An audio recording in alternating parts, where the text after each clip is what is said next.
Force. I now give the floor to USG Jean-Pierre Lacroix. You have the floor. Thank you very much, Mr. President. Since the last meeting of the Security Council on the Sahel, the situation in the region has remained quite volatile. Insecurity and instability seriously undermine the possibilities of growth and development, and the civilians are paying the highest price.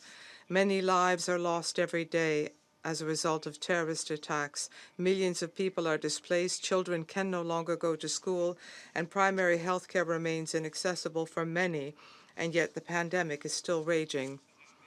The armed and security forces of the G5-Sahel member states are facing this threat with determination and courage in a situation where fate seems to be working against us. They deserve our solidarity, and today I would like to recognize their sacrifice and their honor and salute their bravery and their strength.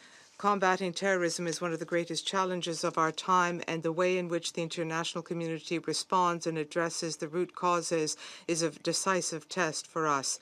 In an increasingly complex and interconnected world, many fear that they will be left behind while old systems break down. We are just beginning to understand this dynamic and what might halt the spread and rise of terrorist movements. In this context, the important decision of the G5 Sahel member states to take in hand their security challenges by creating the joint force to combat terrorism in the Sahel is an important accomplishment. Since its first deployment in 2017, the joint force has continued to increase its operational pace and has maintained that pace despite major challenges. Next week, the G5 Sahel Defense and Security Committee should approve the operational plan for 2022-2023 of the Joint Force, which provides for several major operations in each of the three sectors of the Joint Force. In recent weeks, the Joint Force has also shown its ability to set up an ad hoc operation quickly, namely Operation Serre d'Aigle, to respond to an imminent attack targeting civilians in Burkina Faso, and yet the joint force continues to face enormous challenges, which the Secretary General underscored in his letter to the Council. The return of foreign fighters from Libya, the domestic challenges and political uncertainty, as well as major shortfalls in equipment and capacities, are putting increased pressure on the armed and security forces of the Sahel Joint Force. Letter dated 8th of October, the Secretary General presented you with the key findings of an assessment carried out by the UN Secretariat under the lead of the Department of Peace Operations. During this exercise, the assessment team evaluated both the operationalization of the joint force as well as possible avenues for enhanced support. The joint force is now at the crossroads, and there is a risk that it will lose the gains that have been made. The Secretary General is clear in both his letter and in his recent report. The joint force remains a vital part of a collective security response to the multiple challenges facing the region: terrorism, weak border security, trafficking in person, illicit goods, weapons, and drugs. It is the collective responsibility of the international community to support the commendable efforts of the G5 Sahel member states. MINUSMA has spared no effort in supporting the joint force within the framework of its mandate. In this regard, I would like to express gratitude to the European Union for its crucial financial support, which has made the support of MINUSMA possible. Since the last briefing of the Council on the joint force, the mission has undertaken all necessary steps to ensure that contractors can deliver life support consumables to all 7 battalions deployed under Joint Force Command. However, there are limits to this support model.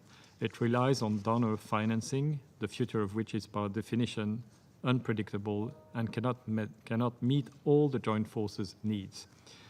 We remain convinced that only a dedicated support office funded through assessed contribution can provide the joint force of the G5 Sahel with the support it needs, and that will also enable it to become more effective and enhance the scope and reach of its work. At the same time, enhanced support also requires strengthened collaboration and continued efforts by the G5 Sahel states to enhance ownership, to improve institutional governance and dialogue. Setting up a support office, should the Security Council decide to do so, would require the full cooperation of all relevant entities of G5 Sahel, including the Defense and Security Committee and the Executive Secretariat, and further efforts to strengthen and clarify civilian oversight and command and control as well as to strengthen mechanisms to protect human rights.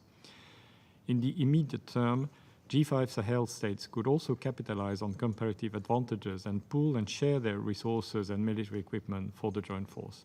In his letter, the Secretary General also proposes the establishment of an advisory office, which would provide technical and expert assistance to the Executive Secretariat of the G5 Sahel in a number of cross-cutting areas, including such a pooling and sharing of resources. I would like to emphasize that the dedicated support office is our first recommended option and that the advisory office is our second best option in case this council is not able to assist the support office.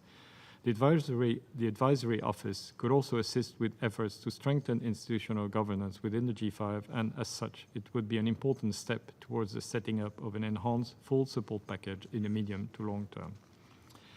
Mr. President, important strides have been made by the G5 Sahel states in the prevention and mitigation of human rights violations by elements of their armed and security forces while carrying out counter-terrorism operations, but also to protect civilians through enhanced patrolling. The establishment of the human rights compliance framework and the strict application of the HRDDP have been instrumental in this. Of course, here too much needs to be done. But once again, the establishment of the dedicated support office would provide an opportunity to scale up not only logistical and operational support, but also efforts to protect civilians, promote human rights, and ensure greater coherence between military and political and development efforts.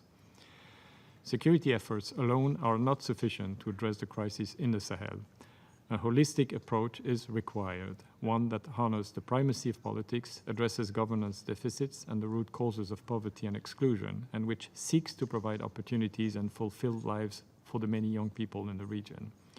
That is why I would like to reiterate the call of the Secretary General for the establishment of the dedicated political forum comprising representatives of the G5 and other international and regional organizations, such as the African Union, ECOWAS, the United Nations and the European Union, as well as members of the Security Council. This forum would both promote regional ownership and foster enhanced international support while ensuring that the operations of the force are aligned with important political processes, including the implementation of the Agreement on Peace and Reconciliation in Mali. Many donors and partners provide bilateral support to the G5 Sahel member states. These contributions are very valuable and have helped to fill important capabilities gaps and shortfalls. However, in light of the serious crisis unfolding in the region and the current limits to response initiatives, a comprehensive and collective approach is needed to support a collective security initiative. Thank you, Mr. President.